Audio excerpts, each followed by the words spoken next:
He's a seasoned radio broadcaster known for his talk show, The Lou Pate Show, and Lou Pate Uncensored, which was in podcast form, airing on various platforms, including Fox News Talk and WBT in Charlotte. A career spanning decades, he has hosted overnight and daytime programs such as the Overnight Reality Check, engaging audiences with discussions on politics, social issues, and current events. He's a journeyman in the radio industry. Listen, he's the fill-in in radio. Significant time at Cairo AM in Seattle, where he was a top-rated host before leaving in 2006. And known for his dynamic presence, ability to connect with listeners, and also not being able to stop him from talking if you try to get him on the phone, because has a lot to say. He has filled in for prominent hosts like Michael Savage and the Savage Nation, for a deep understanding of radio's evolving landscape and traditional broadcasting to the rise of podcasting, because he's been in both. Lou Pate, thanks for being on the Broadcasters Podcast. We've been looking for this for a while now. Yeah, a long time, and it's an honor to be here for your 400th episode. It's congratulations. I'm glad to finally now be on the other end with you, but I appreciate that introduction. I thought you were just going to say Lou Pate talk show hosts, but I'll try and live up to that. I feel like procrastinate for as long as I have doing this show for you. I should give you a proper introduction. That's what I appreciate the hype. I feel like Arch Manning, but no, he's overhyped. That actually, you just gave a brief history. Arch Manning's overhyped, but that's for the Sports Talk podcast. We'll save that for later. Exactly. Now, we are going to talk about the transition from radio to podcasting, because I've always wanted to have this conversation with you for a while now, and now we're going to finally table and do that. But it wouldn't be a program where you're on, or that you've had me on one of your programs without a little bit of the debate, entertainment. And so if you were to tell me, hey, Lou, are you going to say, well, we need you can you come on to WPHT or WCCC or wherever you're going to be on the air at? I would always come up with some topics. Topic I will bring up to you right now, which is, smack dab in the middle of the fall of 2025, jeans. All about jeans, because right now, I don't know what's going on, but like every major jeans manufacturer out there, American Eagle, Gap, Lucky Brand, Levi's, they have all come out with ads, marketing campaigns for jeans. Okay. But let's just make this one thing clear. All the women are very attractive, beautiful. They look great in jeans. But of course, politics, we can't get away from the fact that politics has to be added or inserted into everything. So what I'm watching on my X feed right now, the latest thing is after Sydney Sweeney put out her ad for American Eagle, she has great jeans. Yes. And let's just go into the timeline of this, because I also pulled this back up real quick. It all started back, was it July 22nd, I believe, was when she got her campaign going. And then just recently, just last week, the K-pop group KATSEYE put out their campaign for Gap called Better in Denim, the Keely's Milkshake song, I Bring the Boys to the Yard, and I'm like, it's better than yours, all that kind of stuff. A great choreographed kind of deal. That got brought in last week. Addison Rae, who's a big TikTok influencer, also a singer her own, now has her own ultra low-rise flare jeans from Lucky Brand. That got pushed out last week as well. And earlier this month, Beyoncé put out a new Denim Cowboy campaign for Levi's. She had a campaign, I think, last year for Levi's before, during her Cowboy Carter campaign, and now she's back out there again. Hey, look, I just think it's all great-looking women wearing jeans, but I don't know where politics get into this. But, like, I kind of figure you've been following along with this, Lou. Yes. At least it's Sydney Sweeney now and the new KATSEYE campaign. So KATSEYE, a very universal, listen, every girl's gorgeous in their own right, but also just, it is inclusive and diverse. That was the idea of it. And, people are trying to pick sides on it. What do you think? Well, it comes back to everything old is new again. Right. What they're doing now, what we're experiencing now, to the people in high school, college, into their early 20s, this is all new. Sydney Sweeney, her breasts poking out of denim, and then Beyonce following suit, and the others you had mentioned as well. Nothing beats the original, which, if you go back and do a quick Google search, will show political controversy of the sexual nature behind Brooke Shields, where the quote, "Nothing gets between me and my Calvins," when she was only like 16 years old. That was a million years ago. But the point is, that was controversy, political of the sexual kind. But Calvin Klein was the master of that back in the late 70s, throughout the 80s, and into the 90s. He even had on the male side a long-haired, and I like the long-haired male model type, but there was a guy by the name of Attila, and it was like, what do you mean? Usually they're using the Dolph Lundgren high cheekbones. This was a a very handsome man, but long Right. hair. His name was Attila. And he did Calvin Klein ads. So Calvin Klein mastered this 40, 50 years ago. So we're basically revisiting it now. And it was more controversial but then because it was new. Now this is kind of, I don't just know, hate it. I feels hate the way we're at contrived. now, where it's like, okay, now we have to go pick. There's got to be people that be picking sides, and you can tell there's a bias between some of the people that are going online commenting about this. When I want to be in the middle and say, you know what? Look at these gorgeous women in jeans. If that means more women are going to be buying jeans by the truckload, God bless them. Right. Do it. That's Look, like all most, I'm about. I agree with you, George. Like most controversy today, this feels contrived. It is contrived. There is no real controversy anymore. Everybody is thrown in front of marketing groups. They talk about it in conference rooms. Let's do this. Let's do that. To say that like Sydney Sweeney has good genes somehow is racist. It's really, it's like most controversies today. It's a stretch.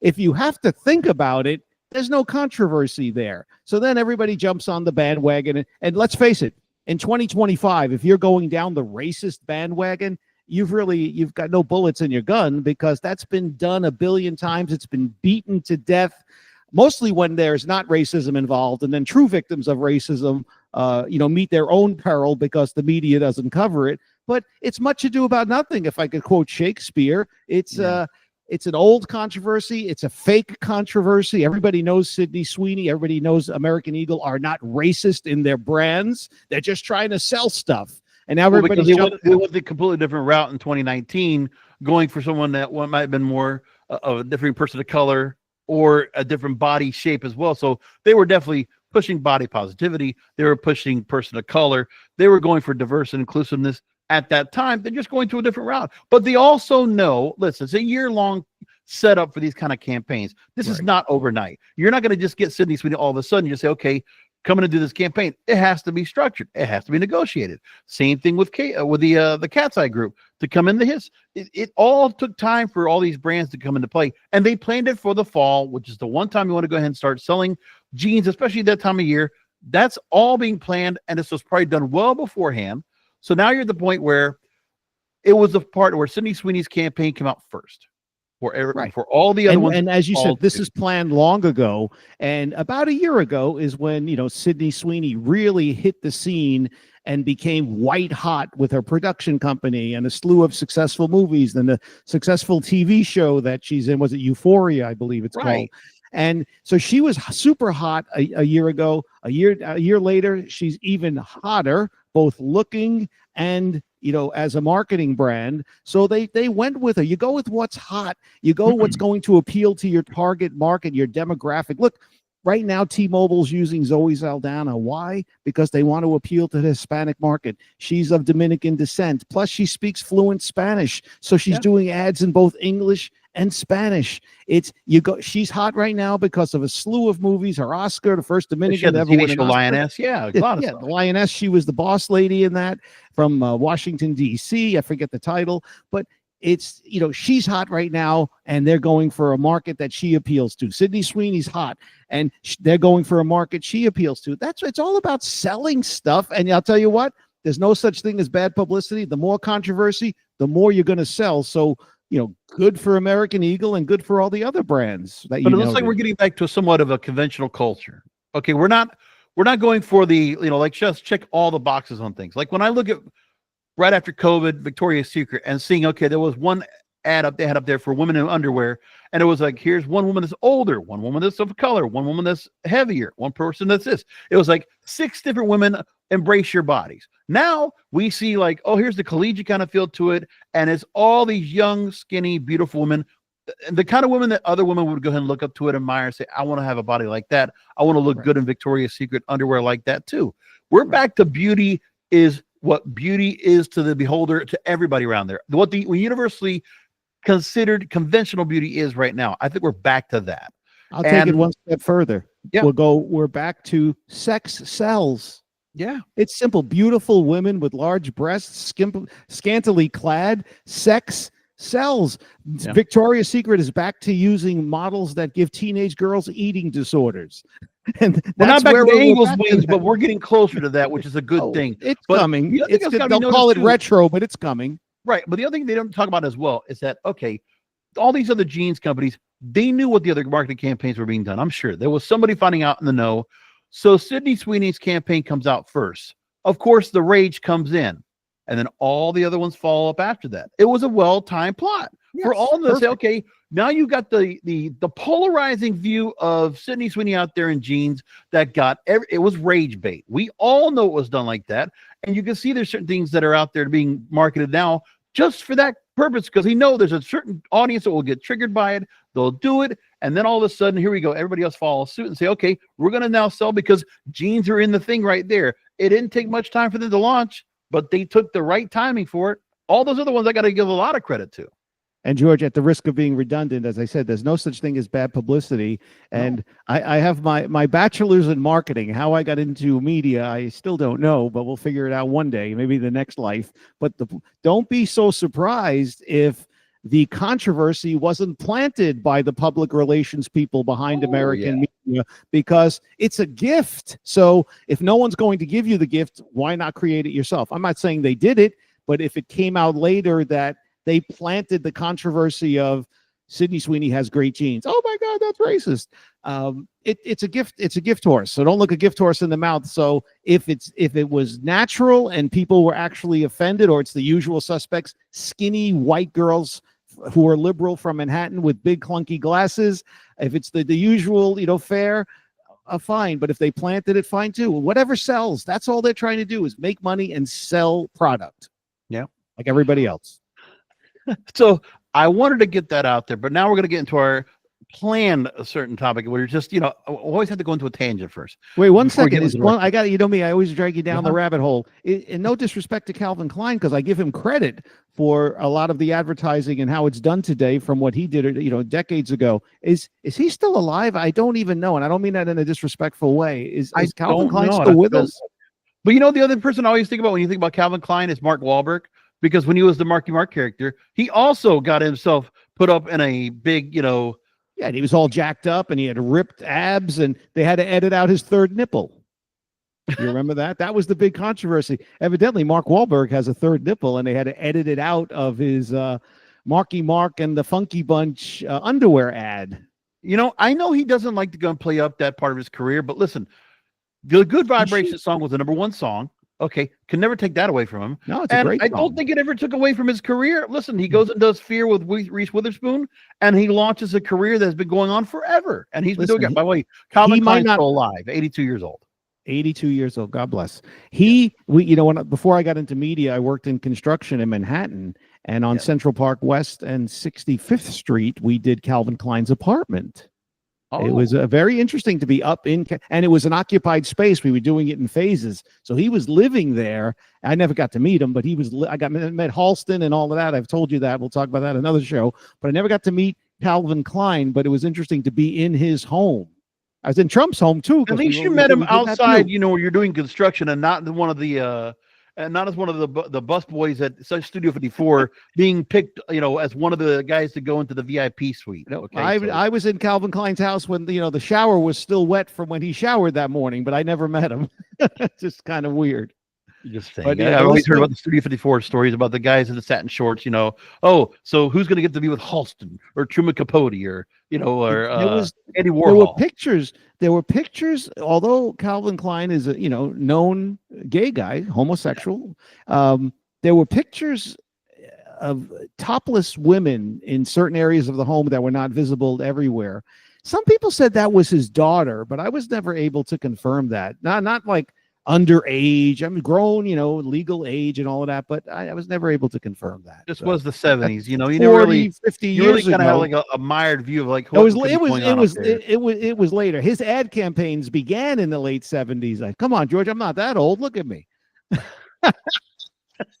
Now go on. I'm sorry. I don't want to, I'll let you out of the rabbit hole. Oh yeah, we get back out of the rabbit hole, Alice. So first of all, okay, radio once. So what year was it exactly that you started into anything that was radio? You got yourself into a radio station studio?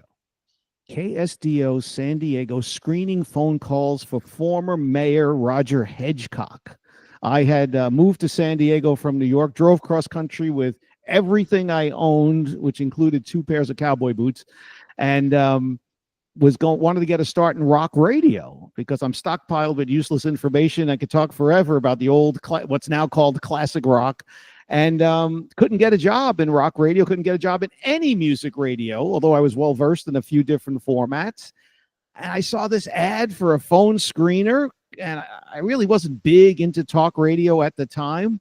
And I answered it. They called me up. George, $4.50 an hour. Yeah. I jumped at it.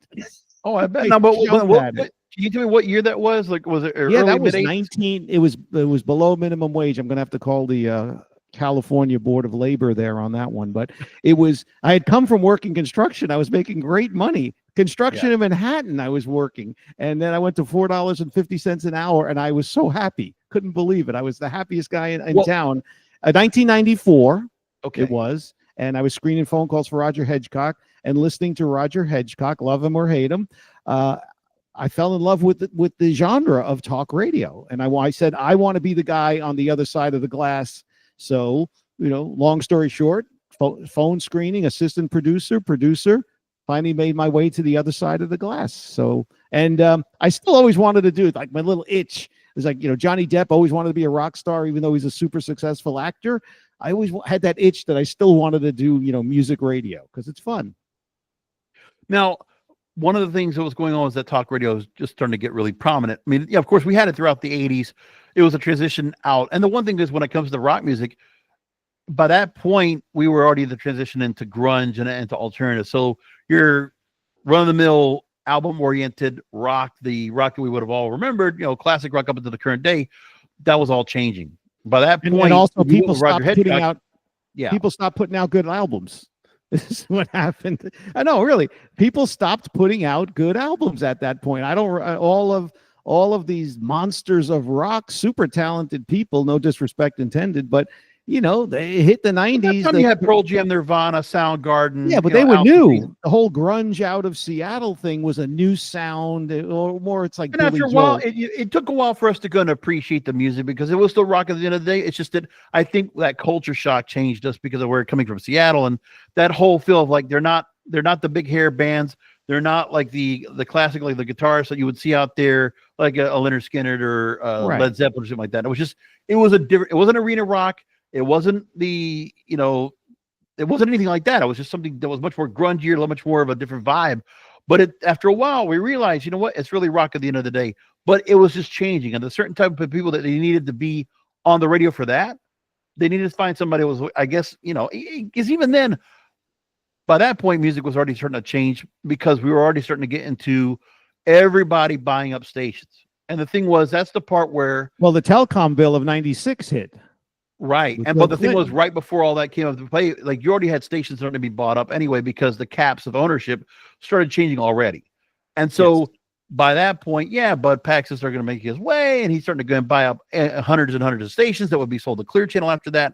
And then Randy Michaels. Consolidation started changing anyway. And, there wasn't much, the local aspect was getting swept away from us more and more by the point we got in the radio for yourself and for me. But just one more point, but that you said it's still rock and roll. It's the Billy Joel song, Next Wave, New Wave, Dance Craze, Anyways, still rock and roll to me. Some names stuck. Punk didn't stick, excuse me. And, grunge, for some reason, that name stuck. But it's all new wave. That was around for a while, and that kind of went away. But it was all just, it's all the same thing. It's still rock. It's all rock and roll. It's all music. So, but what's interesting too when it comes to radio is that when I listen to music from other parts of the world, when I think about the UK and the kind of culture that's over there and the music that would go in and appreciate and enjoy, punk rock was very well accepted. Disco was very well accepted. It's like in America, there's always, I think, just the corporations that own the media, they're only going to allow something else that's outside of the mainstream to linger for a little bit, but it will not stay forever. And that's what they always do. America tends to ride the heels of other nations. For instance, an American from Seattle, Jimi Hendrix, we all know him, we all heard of him. He he had to go to England to hit it big. He couldn't make it big here. So his manager took him to England. He hit it big in England. And next thing you know, oh, who's this great guitar impresario? Jimi Hendrix. Oh, he's from Seattle. He's been kicking around for years. He had to go to England to get noticed. It's just the way it is. Well, think about it. What Blondie was the same way. The Pretenders were the same way. The Ramones were the same way, because they all had to go and find their bones somewhere else to get noticed, and then they come back and they become something big. And then also, like, if they go to Japan or something like that, just another country, and just sometimes you wait to go and find your way to America. It's always like America, that's where you need to end up to become totally successful. But it's like there's always this part about going from somewhere else, because there's more creativity, more chance to flourish and shine. But America only gives you so much of a window, and it's very limited. And I think that's where radio has always been at, where, you know, if you could have been around during the freeform radio of the 60s and 70s, it's like, say if you had WNEW and you wouldn't have gone into construction, where you obviously did very well, but imagine if you would have gotten out of high school, went right to WNEW. I did well enough to save enough money to survive doing the $4.50 an hour radio days early on. But it was also the thing was the timing, the calling wasn't there yet. But if you could have been at that time, I think you could have gotten the radio, but you would have struggled your way through, because radio is a cruel mistress. But I wasn't old enough, because NEW launched WNEW New York Rock Radio, Scott Muni, may he rest in peace, and so many other great names. They came about 1967, I believe, that launched. And that's when a lot of these creative forces, your Led Zeppelins, your Black Sabbaths, the Doors, and Tommy with the Who, and all of album that. rock became a thing. When album rock, I'm talking about 7 to 11 minute songs. They would play the whole thing. And there's other bands that have new. Oh, Inagata, Davida, Iron Bartlefly was like 18 minutes. Right. But anyway, you mentioned that the loss of localization, if I can get myself back on track, the loss of localization for radio, talk radio, music radio, has all been done. It's really the beginning of the end. And even though it started to happen like 30 years ago, and it was all happening, George, because of greed.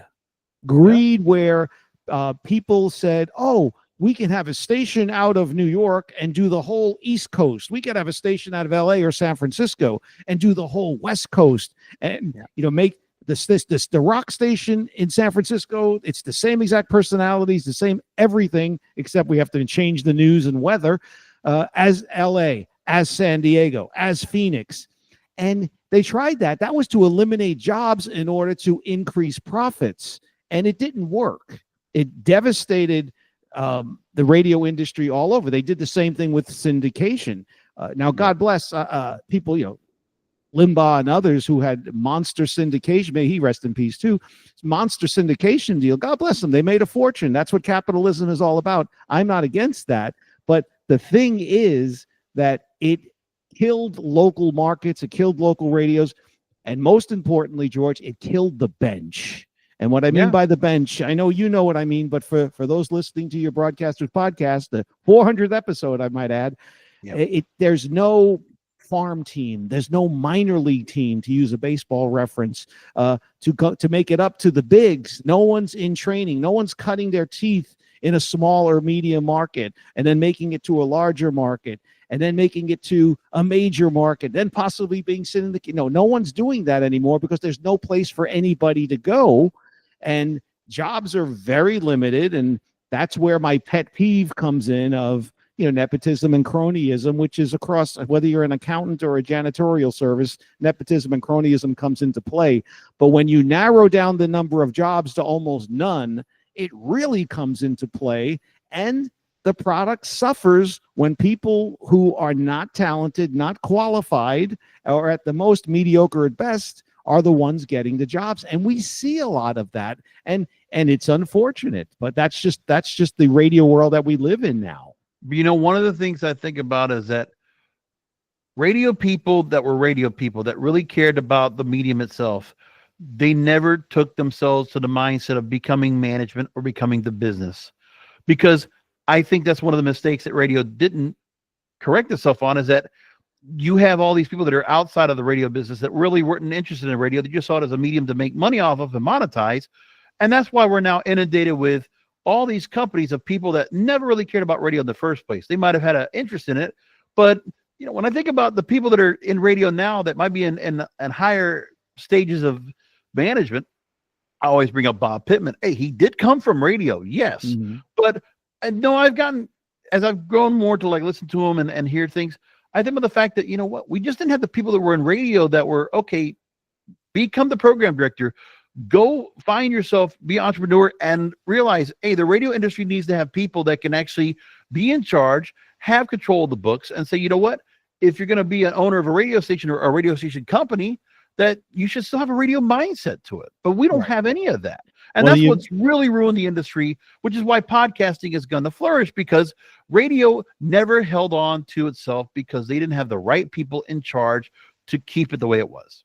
You're making me think back to Mitt Romney during his run for presidency, was it 2012, and Bain Capital, Bain Capital, for which he was a major player in, was a major player in buying up radio stations and leading to, the demise of radio. That there's a combination of so many things that have hurt radio. Radio is its own worst enemy at the beginning of the day. Mismanagement, poor management. Well, but hold on. Before you get to Bain Capital and Thomas H. Lee Partners, which I can go and talk about that, it still comes down to what Clear Channel. Okay, Bud Paxson buying all these stations, and he got lucky. He found somebody going to be a buyer, Lowry Mays, and the Mays family. They're initially the ones that decided to take up all these. This guy was a car dealer before all of this, right? And then he picks up WOAI in San Antonio and says, "Okay, I'm going to take up all these stations," and then he got himself into debt. The thing is, no one ever cares to take care of the debt that someone else left over. And that's where private equity can just come right in, and they can hold on to the debt for as long as they want, and they can stretch it out for as long as they want. And that was the beginning of the decimation of newsrooms. I think newsrooms are the heart of any radio station, whether it be news talk or music. The newsroom is the pulse. When, you've had news personalities on music shows that became big names. You have news personalities on news talk shows. So that might sound redundant, but it's not, because they're different than the host when the anchor comes into the room. I worked with the great Bruce Anderson at WABC, taught me a lot of lessons. And, he was his own entity. He was the news guy in the morning at WABC. It was during the years of Lionel being the morning man there. Another great host, actually back at WABC now. We're doing overnight syndicated. Doing overnights, yes. I mean, going to prop up that week lineup there at WABC. He's going a huge addition there. Well, come on, look at the name. Well, also a different story there, because WABC is no longer owned by a large entity. They're now owned John Katzimatidis, who owns the Graciti's supermarket empire. So he's a smaller operator, but has an affinity for radio. So at least John Katzimatidis, I remember his name from when I worked construction. Grocery owner, self-made billionaire, Greek guy, came from nothing. And I tip my hat to him, although he's had a few of the wrong people whispering in his ear, hire my son, hire my nephew. That's just the way it is. But he is trying to make WABC, and so far very successfully, because they're doing great numbers and they're doing great revenue, what radio used to be. Prior to the aforementioned, consolidation and syndication and things. He's got all local hosts on there. So to his credit, he is, I think he's more than a businessman who has an interest in radio. I think John Katzimatidis is, if I'm pronouncing his name, say the Catman, as he's known. I think he truly has a passion and a love for radio. He just has to stop listening to powerful people who want their relatives on the air. It's just my opinion. But now, I wish there were more people out there who would put their money to good use and make radio what it should be, like he does. Right. Now, I remember, and I told you about this when I first got the interview, although I couldn't do it, was when I spoke with Michael Harrison, Talkers Magazine, who, by the way, worked on WNEW and worked in Radio Records. It was the managing editor there for a long time. And I remember talking to him about when it comes to radio and how podcasting is taken away from radio. One of the things is that there's a couple of things that podcasting gets right. And that's where I want to get into now, is the freedom of content, the creative idea of what choices and what topics we could talk about. That's wonderful. And I love the fact that we have so many different more topics that get talked about all the time. Hopefully you just want to make sure you have somebody that's going to talk about whatever these topics are, be well read, informed, have the education, hopefully the expertise on it. But the other thing is that the structure of radio allowed for people to go ahead and consume it easily. We don't have that now. And that's the part where I think podcasting is missing its part. They got to have a little bit of structure, and you got to just be cognizant of the amount of time that you have for your listeners. So when my program is on here, I allow an hour. I don't think anybody's going to listen to more than an hour of me talking about it. They might, but I want to make sure that most audience is going to be consuming it. And also for the fact that, we all cared about the measurement time spent listening, right? TSL. Well, what was it? It used to be TSL, AQH, average quarter hour. Correct. So it didn't even And go an those hour. are metrics that should be considered in podcasting. The metrics we have today in podcasting don't even think about that. No, I mean, it's the YouTube Wild does. West right now. Right. I love streaming and I love podcasts. It is the future, and the technology is only getting better. It's very exciting. As you know, you do multiple podcasts. You're a pioneer in the podcast movement. What has it been now? 19 years, 20 years? You've been doing podcasts? 31 years in media altogether. So college radio I did 94, the Super Bowl Sunday 1994, and then moved on into the area of and then got into podcasting 2005. Now, I want to bring up this point here that when I talked to Michael Harrison, and I'm bringing up the transcript where I talked to him about this, where when there are shows out there, I remember bringing up Coast to Coast AM with them because, okay, you got a couple of breaks in between, but really 25-minute segments, 2 of them an hour. And then you get this long edge of time for people to go and get into a really good topic. And you have enough time in that time to really get through to cover a lot of ground. Mm-hmm. And at that time, Michael talked about, that any conversation about the arts comes down to the balance between form and content, the stick and the shtick. And the shtick is the performance, framing things, describing things, giving something structure, a blueprint, a plan.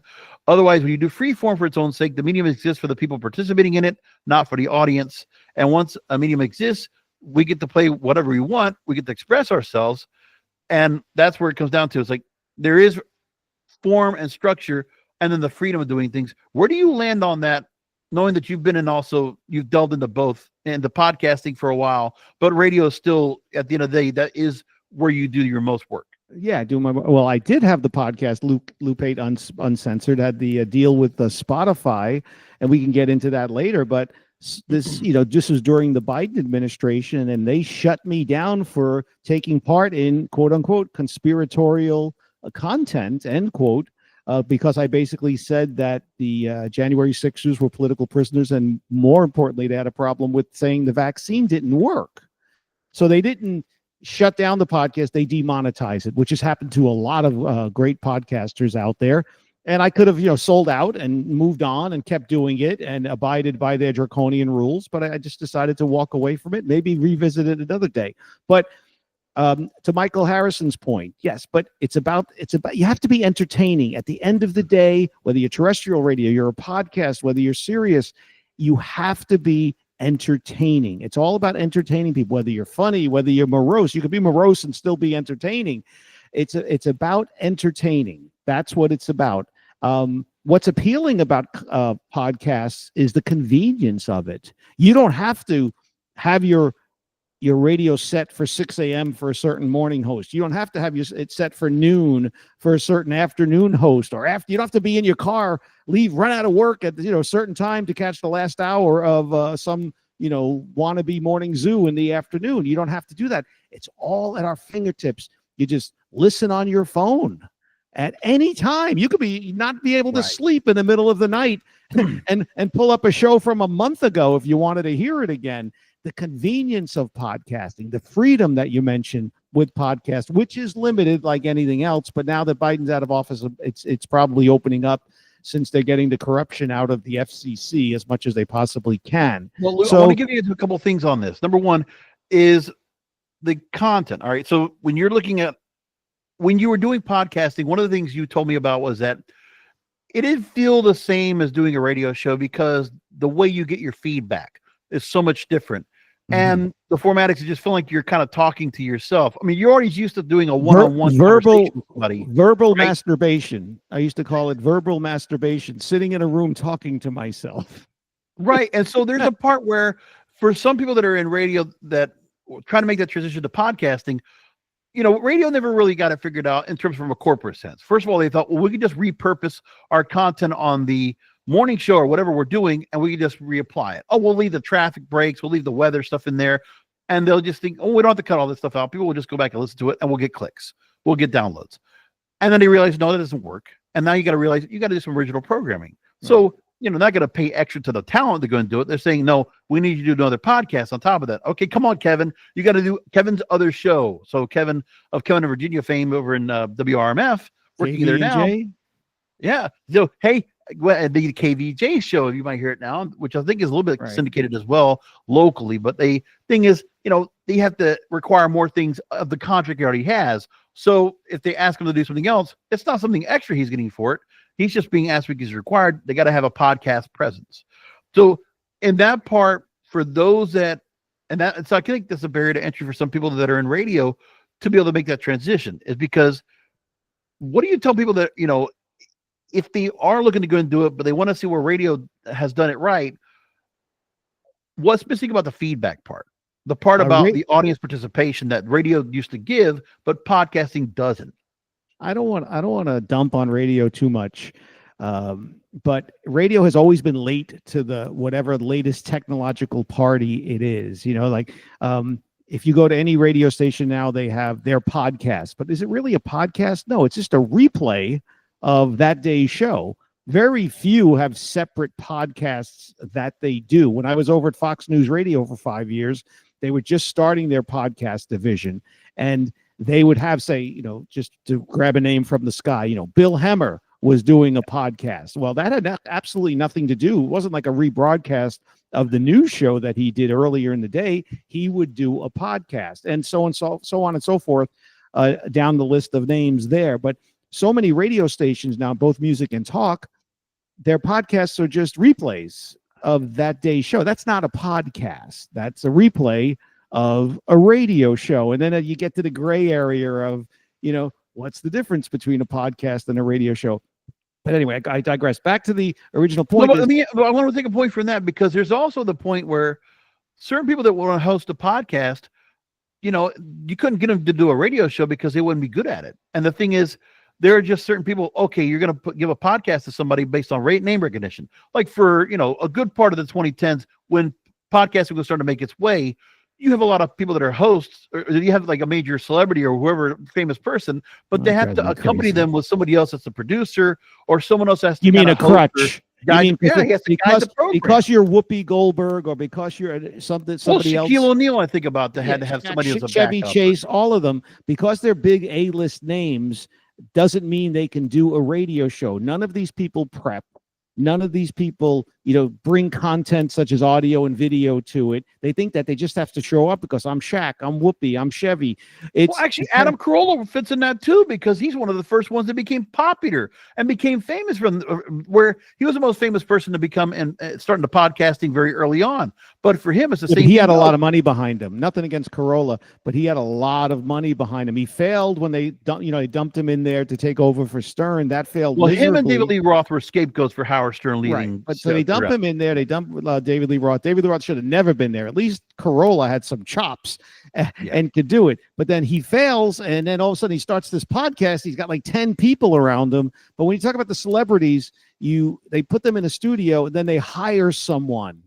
Like for Whoopi, they hired Paul Cubby Bryant, and who's good friends with Tom Pohlman, and which is how he got a lot of his jobs, taking no talent away from Cubby. He's a good guy and a good talent. Z100 worked a lot in New York for many years. So you have to know, he had to know the right people to get those jobs. Tom Pohlman was the one. I'm not criticizing him for that. That's just the way it is. I wish I had a Tom Pohlman.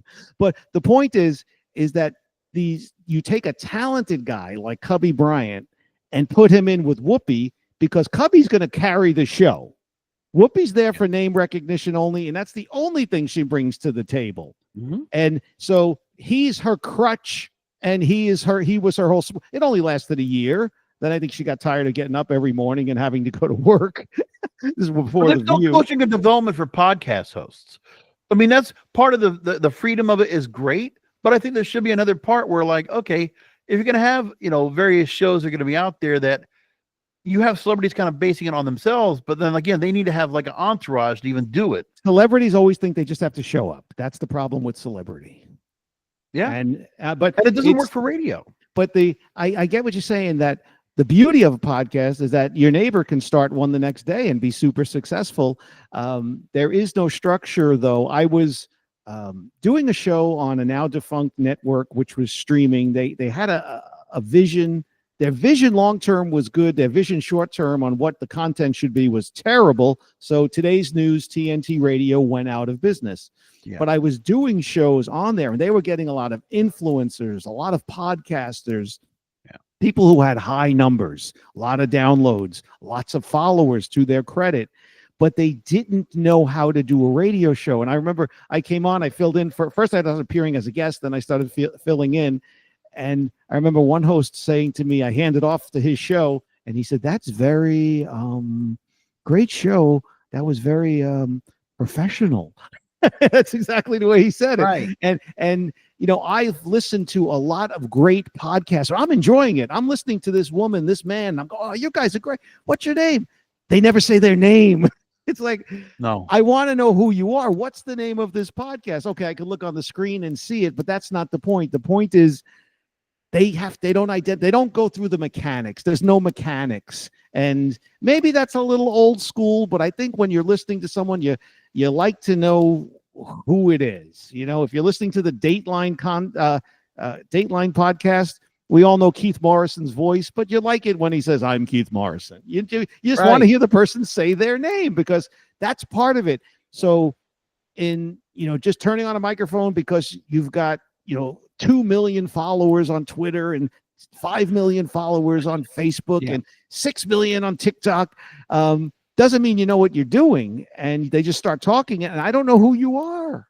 A lot of people do, but there needs to be more structure, but not too much. Start with the basic mechanics, and I think you got a great deal there. But I think the fun part about podcasting is it is the future, as I've said a few times. The technology is only going to get better, and anybody can do it. You don't have to listen to any program director.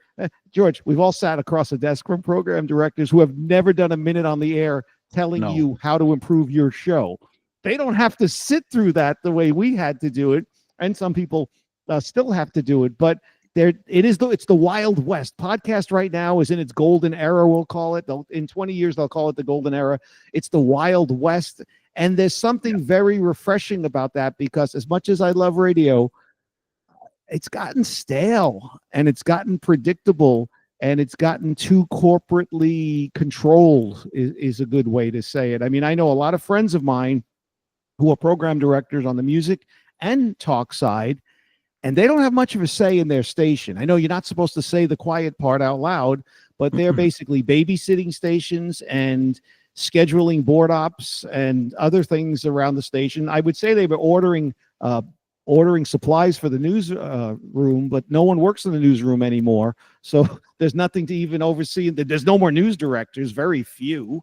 So it's kind of a sad time. Corporate needs to give radio back to the radio people, because radio's, kind of in hospice when you compare it to the youth that listens to and the youth that's putting out content on podcasts. Podcasts are so refreshing, and they're different. And you could just pick, you want to talk about this, ABC, XYZ, and everything in between. You go pick your favorite genre, whether it's some type of sports, whether it's true crime, whether it's gardening.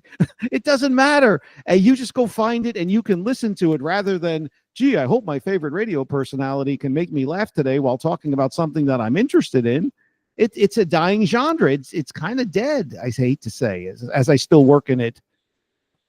Right. Now, I think about the fact of, with radio, I wish that we would have certain people, like you said, that they still have the kind of mindset for radio, that they can understand what radio, how it's supposed to sound, and how they could try to teach and consult and help develop talent. We don't have a talent development department in podcasting or radio. So the thing is, some of the things that radio could have been doing to help, ease any declines they've had, because technology, just like every other medium, has been in decline because of what's happening. But I always will say at the end of the day, and I told them, Michael Harrison, that radio doesn't have to be in full decline. There's things that can happen right now, and then I'm going to get back to my point. That it should, right. It doesn't have to die. Music and radio can be working together in lockstep, because right now music needs the royalties that radio has, but then music could be giving back to radio to do the right thing with the talent and with the music they have out there to create new music discovery, which is where radio was supposed to be meant to be for the most, first and foremost. Not all these stations will just play the same stuff over and over. If you want to have older music, older catalogs, let people stream it at their own leisure. We don't have to have a radio station that has to play older catalogs. But if it's for new music, let's get the new music out there, get it up in front and center. Let's get the talent up front and center. Let them play live. Let them be heard. And find a way to go ahead and discover new music. That's what radio should be doing here. And that would be the purpose of it. But the other thing part is that we don't have anybody developing talent. Right now, that's what I do for a living. Okay. I have to find people that are basically raw, might be good public speakers, might be CEOs of whatever companies. I'd have to mold them into talent. And I've done a pretty good job of doing that, but it's not easy. It is a long task, but nobody's willing to go and take the time or have the patience to go and do it. Well, people need to make a living. You know, you have to pay your bills, and everything now is so expensive that you can't start at the bottom and work your way up. Like when I was screening phone calls overnight at WABC from 10 p.m. to 6 a.m., I was also doing a split shift doing airborne traffic reports for Metro Traffic. Yeah. In New York. I didn't sleep for 2 years, basically. I was cross-eyed most of the time, but in order to I wanted to live alone. So in order to have my own little tiny apartment, I had to work those two jobs in New York to make that work. That's not even something that people can do nowadays because everything is so super expensive, and wages, especially in media, unless you're the big names, it's ground level stuff. Board operators and if there's even phone screeners left, what are they making? You make more working at the Wawa. Yeah. So no, the other thing too, I think about time. We grew up on seeing radio presented in a way that was fun and imaginative and quirky. It was very kind of campy as well. You think about the movie FM. You think about the big KRP Cincinnati. You think about news radio in the most recent, a more current example. And I think about the fact that we had, or even Frasier, I would even put that example too, where you just kind of had fun. You had the people that were out there. You had contests, you had interactions, you had these quirky, off the wall type personalities. There was a camaraderie. Remote broadcasts. They don't right. have that. No one does remote. All this anymore. here was amazing. That was what made radio special. But podcasting's never picked up on that either. No. Well, here's the thing. There's dare I say, too many podcasts out there. Everybody's it's an echo chamber. Most people are doing the same thing. Talk radio on terrestrial radio side is kind of similar. Everybody gets their content from the same place. If you're conservative, you get it from Fox News. If you're, and if you just want to see what the other side's doing, you go to MSNBC and CNN. No one is breaking stories. Let me give you an example. I was trained by some of the best, okay? And it didn't feel like I was learning. That's why I knew I learned a lot. I mentioned the aforementioned Bruce Anderson. Ron Mitchell, who was producer for Lionel at that time, is now a big executive with Fox News. He was the producer there. He taught me a ton of stuff. Out in San Diego, I worked with, I said Roger Hedgecock, and there's Mary Ayala out there now, who's the program director. Chris Olinger, who was basically a mentor to me. She's no longer... she's now retired. Some of the greatest minds in radio, mostly female, I'll tell you, George, which is rare because they've been kept down in our business, have taught me some of the greatest lessons in how to do great radio. And I apply that. Look, just recently, I was on KCMO. I hosted the morning show KCMO in Kansas City. I hosted middays on WBAP in Dallas. And then I hosted a midday show at WPHT in Philadelphia. Not syndicated, 3 different markets, 3 different personalities, 3 different shows. So you have to prepare for those 3 different markets. You can't just do the national stories of the day. Trump said this and, so on and so forth. It's boring. It's predictable. Everybody's saying the same thing. So like, for instance, just a quick example, Ron Mitchell had taught me, you read a news story, you find a principle in the story, and you try to get them on the air. And I still apply that to today because it's brilliant. If the case actually the story had to do with domestic violence. And I found the name in the story. It was an organization in town in San Diego, which kept it local. I called them, took a few phone calls, who was on vacation. Anyway, some juggling, some scheduling, negotiating, coordinating. And I got this great guest on who works at this domestic violence place in Kansas City. And it applied directly to the story, which was a local story. So here you have a principal in a story talking about what people can relate to who are listening locally. And I've done that, did that in Dallas, I did it in Philadelphia numerous times. But that's gone now. What a lot of people do now is just have their friends on. If you look at talk radio, if you look at the, cable TV news, who are these people? They're friends of the producer. They're friends of the hosts. Or it's the same. You look at News Nation. It's the same guests over and over and over again on every show, multiple times a day. It's like, okay, no one's, you shouldn't really be sitting there watching it for 12 hours. But the point is, nothing's different. Everything's the same. If you watch Fox News or CNN, they cover the same stories for 12 hours in a row. And a lot of times they have the same guests. Talk radio's the same way. They just have somebody on who has an opinion about the story instead of doing the legwork that a producer should do and bring a principal from the story on. And like I was hosting mornings for a while with Kim Kerrigan at WRKO Boston. And there was a big story out of the Southwest with I think it was the Rio Grande or Nogales, something to do with immigration, border crossing. And I made a few phone calls locally to the border patrol agents down there, and I was managed to get one of the heads of the how precinct or whatever they call it, and he came on the show in Boston. So now you have someone directly involved in the story talking about the story, and I personally think that's better. I think that resonates with people instead of just here's NYPD retired detective, tell us how you would handle this. It's just another guy's opinion. And I think radio's lost their way on that, where producers I know many producers, friends of mine, sorry to say, who just, not sorry that they're my friends, but that they do this. They have a rotation of the same guests over and over and over again just to fill time. And these people, nice people, some of them are better guests than others, have absolutely nothing to do with, nor do they have any expertise on anything that they're talking about. And I think the content suffers there. There's one way to be filling time and what you do just to go and fill whatever content you're trying to do. But I think it comes down to this, and I want to bring up one more thing after this, but this is one area I want to go and wrap things up with, is that before technology became so convenient for us for now we can find any podcast on anything we want, okay? The access is incredible. The quality is incredible.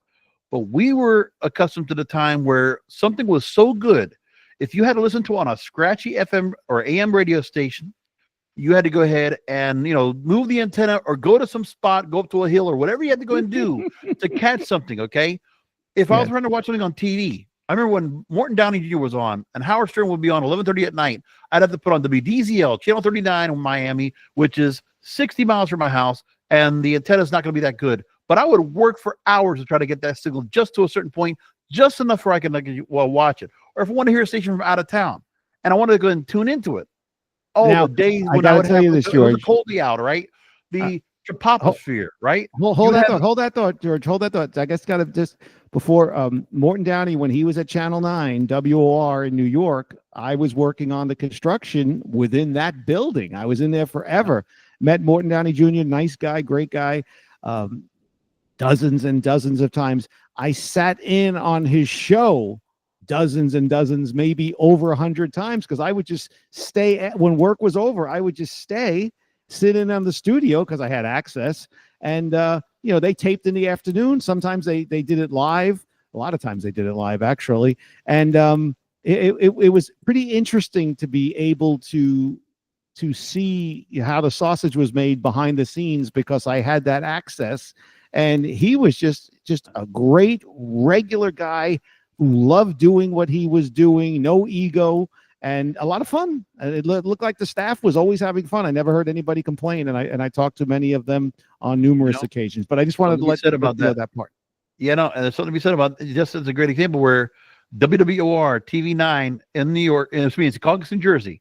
And to the point where that station got so popular, it did get syndicated, became a super station for a while. It used to be, by the way, that building used to be a racquetball club. I was the first one to open up the door. There must have been 10,000 racquetballs and tennis balls. It was racket and tennis club balls all over the building. We had to clean those up before we started the demo. Yeah. And I can think about the fact that after Morton Downey, we had Richard Bay, who was also a really quirky, crazy show host, but we had fun watching those shows. Richard Bay was there too when I was there. He was there in the daytime. Richard Bay was there in the daytime. But the thing was, it was when you had to go out of your way to find something that was so interesting and so compelling. We don't have that kind of programming now. And that's what's missing. That's what I'm saying. It's an echo chamber. Everybody's doing the same thing. And most, if your show prep is cable news, nothing against cable news, but if your show prep is cable news, then you need to rethink how your show is going to be put out there, because you're just doing what everybody else is doing. I don't need to watch or listen to you. I can get that anywhere. And your program has to be better than the clips you put on social media. You cannot just have a couple of good clips on social media and say all of a sudden, okay, then people are going to go and catch your show, because you don't want to disappoint the audience. You got to be good at long form and short form. Here's the thing. I have tried different things, even recently. You try different things. You experiment. When you mentioned my time at Cairo, I was there for 6 years. 6 years in Seattle. What a godforsaken suckhole. I'll never get back. But it was a great radio experience, and I did make some good friends there. But I was on overnight, 1 a.m. to 5 a.m. By the way, I used to beat the pants off of Coast to Coast regularly. But I was able to experiment. 1 a.m. to 5 a.m. Program director's sleeping. Chris Olinger, she called me up the next day and say, I received a lot of complaints on my messages when I came in this morning. And I paused because I didn't know what to say. And then she'd say, great job. Now they don't say great job. Now program directors are afraid for their job. So you try something new. They're like, what are you doing? Why are you trying that? That's not what we do here. So, when in Rome, do as the Romans do. And it's kind of like everybody's kept into this cookie cutter mold. So everybody's talking. But you put on 95% of the terrestrial talk shows today, they're talking something about Trump today. Well, whatever Trump is talking about. There's something to be said about, and I meant to leave this up before, but of course the rabbit holes of tangents. Censorship because of the fact I just want to say this. I know this. If you need extra time, I'm having no. I got to wrap. I can stay longer. I don't want to bore the people to death either. We're coming up on an hour, but there's a couple of things I wanted to cover just real quickly. Censorship. There's something to be said, which could be another conversation in itself. I probably may need to go and table that for another time, because there's what the SEC has made us honor and adhere to when it comes to content. And now there's what social media has in their terms and conditions, where there are certain things I want to talk about and other people want to talk about on their programs, but we can't because we're going to get censored by it. If we want to try to put it up on YouTube or put it up on TikTok, I mean, listen, I have my The Praise and Debauchers program, and it goes into certain directions that are pretty much salacious. That's a great podcast. But that's a program right now that I get a couple of comments, and you know what? I have to be careful with my TikTok feed because I might get penalized for it, because I talked about one person on that air, which I wasn't even favoring him, but I got a warning for it. And then the same thing goes for other content I'll get it removed. Because look at my Spotify story I told you earlier. Exactly. The worst type of censorship, and I can come back. We're going to come back and talk about it again. If I'm fortunate to be invited back, I'll come back. But I'll just say this: the worst type of censorship is not from the government. It's not from corporate. It's not from your program director or your operations manager. The worst type of censorship is self-censorship that comes from fear of the aforementioned program director, corporate, or FCC. And I think a lot of hosts and a lot of program directors are so scared today of losing their jobs. And I know a lot of hosts who are, high profile, I won't say any names, who are making a lot of money, who tell me they watch what they say and they don't talk about certain topics because why? I have a mortgage, I have kids, and they don't want to be fired. So that's sad to me, because self-censorship is the worst type of censorship, because self-censorship comes from fear. And we shouldn't have that. It should be like stand-up comedy, which, by the way, George, you didn't mention that I do when I can get stage time. So my next introduction, I noticed that the stand-up comedy was left out. But there should be, like stand-up comedy, there should be no boundary. Remember, just during the COVID years and the Biden years, stand-up comics were afraid to talk about certain topics. I was told when I was doing some improv shows that, if you don't do politics, try not to do politics because you're going to suck the oxygen out of the room. And I don't think anybody should ever be told what to talk about. But I did notice that some comics who were very talented, who brought up politics, people didn't want to hear it at that time. And you could feel the life going out of the room, and they would have a poor set because of it. Well, that's know your gone audience now, right? But that's gone now. It's comics are loosening up. They're feeling bolder. They're feeling braver. They know they can make fun, and it's making fun, whether it's trans or this. They're just making fun of it. They're not like making some statement of society. They're just having fun. Their job is to make the people watching, whether on stream, on TV, live, trying to make them laugh. And they're getting back to it. And I hope that talk radio can get back to it now, because there's too many restrictions on hosts from corporate. And by the way, let me say one little note to corporate, if any of you guys watch this. The way to raise revenue is not by laying off people. Because they think now the way we're going to raise revenue, we're going to eliminate 3 jobs. Oh, now we've got X amount of dollars more. No, that's not how it works. Well, but remember, the companies that are doing that are the ones in the balance sheet that have a debt.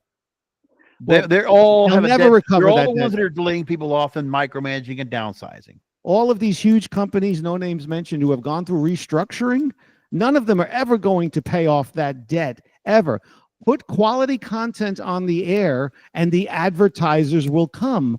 It's going to be hard to get that money demo, though, because they're over there on TikTok. But they can get the money if we're working in the music industry again. I really do believe that. But I also got to say this too, as we wrap things up here, in terms of censorship and content and what to say and what not to say. Follow the words of Tom Likas. Don't apologize. Don't have a reason to apologize for what you say. And that's one thing I'm happy to go and say, that in my time doing all these podcasts here, 13 years coming up in December, I'm not going to say something that I'm going to have to apologize for. That's the way I censor myself, that you don't have to you can hold yourself accountable for everything you say, and you stand behind everything you can say without getting in trouble for it. I still love Tom Likas, even though he didn't hire me as his producer when I was a producer back in the day. I did meet with him. He wanted Dean or whoever he wants. He wants his certain people. I know. It's okay. Listen, I didn't get that job. It turned out to work out for the best, and I got to meet him, and we stayed in touch for a few years after that. What is it? How did it used to go? 1-800-TOM. 1-800-500-TOM. 1-800-500-8. But he's right. Tom Likas is right. Never do not apologize. I'll add to it. No. Never apologize. Self-censorship is the worst type of censorship. Agreed. I got to ask this too, because this just popped up today, and this is interesting. So if we're going to have in the world of music radio, okay, we're not going to have local stations like we had before, but I've talked about it for a couple of years. In other countries, they have a national model where they have a camaraderie, where they can have, live programming, and they can have, feedback, and they can have audience participation, and you can have contests and things like that. Radio should be paying attention to this. Apple Music, they actually have their own, with talent embedded music stations. They have now just taken their content over to TuneIn, which is one of the largest streaming platforms there is for radio and audio in general. They just moved 6 of their stations over. They're now commercial free and made available. Sound like what satellite radio does with Sirius XM. Same idea, but the thing is, the satellite Sirius XM was for about a minute had no commercials. Then they weren't making any money and they panicked. But the thing was, you still got a paywall behind them for subscriptions. But right now there are 6 Apple Music stations: Apple Music One, Apple Music Hits, because that's their country. George. Right. They have the Spanish music channel called Musical Uno, Music Club for EDM music, and Apple Music Chill, calm, mindful tracks. But now all these, they have DJs, they have content, they're playing current music, or they're playing something that's of a current format to draw to a younger audience. Radio should be paying attention to this, George, and seeing what they're going to be doing with this, putting on this platform. Because Apple didn't want to keep it behind their own kind of paywall or their own kind of way, because you had to be a subscriber to Apple to be able to get to those stations. Now it's available on TuneIn. Listen, earlier today, I mentioned to a friend that I was appearing with you today on your 400th episode, which I'm honored and privileged to be here. And I said about you, and I'm not just saying this because I'm talking to you now, is I said to them, you've been doing various podcasts for 19 years. Now you're doing 4 of them, and they're all successful, very successful. And George has the talent of vision. And you have numerous talents, but one of your talents is the talent of vision. When you talk about, Apple Music branching out and growing, that's why I said earlier, the technology is only getting better. So it's very exciting, even though a little bit of it is the Wild West. Like you, George, having the talent of vision, they have the talent of vision as well. They see the future and they're applying their product to it. Radio is not doing that. Radio follows very late. Things are getting stale already. Remember, how late was radio to websites? How late was radio to streaming? How late was radio to podcasts? And as I mentioned earlier at the beginning of the show, their podcasts are just rebroadcasts of their day show. There's nothing different. So radio's always late to the party. In 10 years, someone will be talking about how radio's doing now what Apple Music did 10 years ago. I swear. But these conventional media entities do not embrace technology, are not good at embracing technology. So radio going into podcasting still don't have it down pat yet. They've had to go into buying other companies that were doing podcasting and taking them into the fold. But for radio itself, it goes just the same way we're streaming right now for television or for music. Music labels are not going to make that much money on streaming. They're just not. Listen, I know radio's not going to make the money off of podcasting. They're only going to make a tenth of what they could really be making. If they want to make some real money, they need to go back to working with each other. So music and radio should go back to working with each other. And as for talk radio, used to be used to sell records. No one's putting out albums and CDs anymore unless it's a symbolic, temporary thing. So they release their albums online now. It's all streaming, so you're not going to be getting our record companies still, as they used to do back in the day, hitting up radio stations for spins. Promotions departments have all been stripped of radio promotions. They're all doing streaming right now. But I think they need to go and do something where they get back to working with each other to make money. There's got to be a way to do it. I really believe that. And as for talk radio itself, they can't improve that medium until the ad structure is broken down. They have to get rid of the ads until the way they take the handcuffs off the hosts. They have to take the handcuffs off the hosts. And honestly, that will open the door for podcasting, for people from podcasting to move over, or to take a podcast and move it into the radio atmosphere. That's what's going to happen. One thing we didn't touch on, George, and I think we have to mention it. I know we're way over on time, and I apologize to bring up something new, but we've talked music, we've talked news talk, but what is doing very well in terrestrial radio, to their credit, is sports talk. Sports play-by-play is even more for that. It's play-by-play color commentary. Yes. I find it fascinating that a baseball or a football game could last 2.5 to 3 hours, given what transpires during the game, and then people will listen to people talk about it for another 3 hours, and it's successful. Sports talk right now is so super hot. I tip my hat to them. I salute them to their credit, because there's a lot of jobs available there now. If you're one of those walking sports almanac guys, there's a lot to be said there on the terrestrial side, which makes the podcast side even bigger, more limitless. So good for them. And it's amazing where there's been a lot of surveys and studies about the fact that you get a younger audience with sports play-by-play, and for the sports programming itself, it's growing to that. And the thing is that in the play-by-play realm, you might have commercials in between, but that's because it's embedded into the game. You can find a way to put it in there.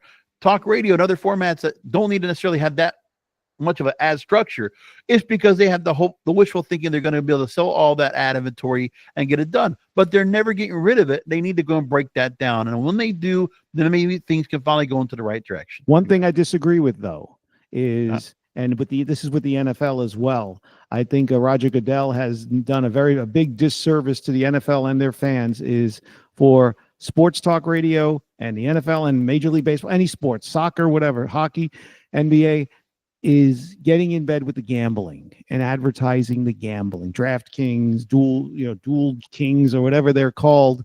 Gambling is a problem for a lot of people, and I'm not one of these prudes who doesn't want people to have vices, but to advertise the gambling's out there. People who want to gamble will find it, and I don't think it should be illegal or anything like that. I just don't think it should be advertised in our face the way it is now. But like I Well, said, no one's going to listen to me because it's capitalism and there's a lot right, of but money it's to also be if you're made. buying the ad space, it's one thing, but I think it's also something a little more telling when you have the branding of these gambling outlets where ESPN bets coming under Fox Sports 6. That's the part where I really feel like that's too much. That's overkill. That agree. shouldn't be where you see the association with the 100%. network with the gambling. So if one of FanDuel or Caesars or whoever else or all those others, if they want to go and come on in and jump in on it, fine, okay, they're going to do it. Bet MGM, I know they're going to come in and they're going to go and buy their time. Just like I was reading a story and got to do that on my broadcasters podcast as well about the amount of injury lawyers that are getting airtime on the radio and how well they do on those as well. But are those the kind of ads we want to have? It's all these salacious. Not only are they ads, a lot of them are buying time on Saturdays and Sundays and doing whole programs on it now, as well as buying time during the week. And how many of those are on the top of the hour? They're from the Steiger, Isco, and Green Studios, or Finer. That's down here. That's right. Steiger, Isco, Finer, Demesman, Dover. Like all these law firms are all studio names now for all these radio stations. It's funny. Here in Central Florida, it's Dan Newland. Dan got me $500,000. Dan got me $1.4 million. And here, it's funny because I feel like I live with Dan Newland because he's on my computer. He's on my TV. He's in my movie theater. If I go see a movie, he pops up. Guy's brilliant when it comes to marketing because he's buying so much advertising. And then Trump made him ambassador to Colombia. It's like the whitest white guy ever. And he's ambassador to Colombia.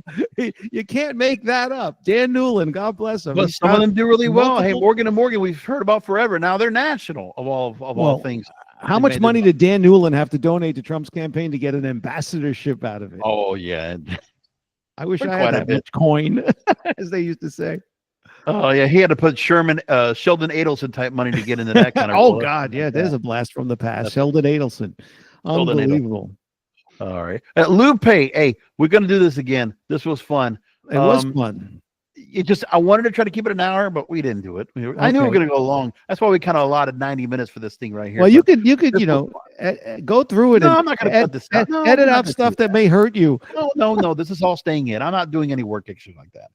I trust my content. I just want to finish by saying, and don't follow up on this thought, George, please. No, the last word. Thank God we didn't talk about Taylor Swift and Travis Kelce. No, I brought that up on my other program earlier this week, but I'll tell you about that off the air. Anyway, I can't go online for the next 3 days, otherwise, because it's just swamped with it. I thought they peaked when they won the Super Bowl a year ago, before they got beat by the Eagles. Anyway, but think about the fact that we're going to now see them. Hey, she's going to go be a mom. She's going to run off and have her nice new album as My Life as a Showgirl. She'll go be a mom, and they think no more sad love songs for Taylor Swift. That's good for her. I wish them the very best. I have a feeling with that meathead, there's going to be a divorce song coming up before long. Well, that'll be once the cameras fade. He's there for the fame. He loves the fame. He loves the attention. He's got the money too. Come on now. He's got a lot of money. He's got big money compared to everybody else. He's a pauper compared to her. He's rich compared to the rest of the world. He's a pauper compared to what's he worth? Maybe $100 million. She's worth let's $1 billion. See what happens when he has to retire, because that's in a couple of years down the line. He's not going to be out there playing full time for long. But I never forgive him. I will never forgive him for sponsoring Pfizer ads, getting the shot, and getting paid reportedly $20 million. Screw him. Yeah. Again. Don't be doing things that you have to apologize for. That's the point. Always remember that. In media, very important rule. Tom Likas is right about that. Never apologize. No. Lou. Okay, George. Thank you for having me. I appreciate it. Look forward to being back on. Have a great day. We'll do it again.